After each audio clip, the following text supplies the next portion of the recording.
Şəmkir rayon Mərkəzi Xəstəxanasının baş həkimi Elçin Əliyev və məktubla patron göndərən şəxsə ağır cəza verilib.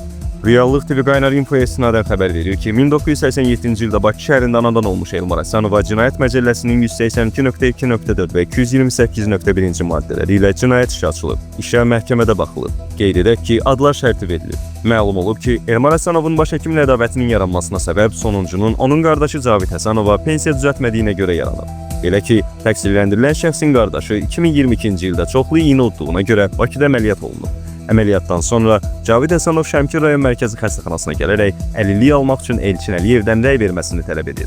Baş həkim bundan imtina etdiyi üçün Elmar Həsənov ondan qardaşının qisasını almağı özünə söz verib.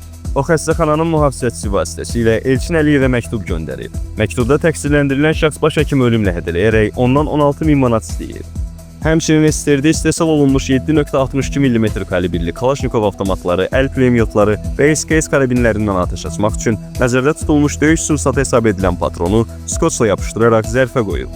Baş həkim məktubla onu hədələyən və patron göndərən şəxs barəsində polisə müraciət etməli olub. Məhkəmənin qərarı ilə Elmar Həsənov 6 il müddətinə azadlıqdan məhrum edilib.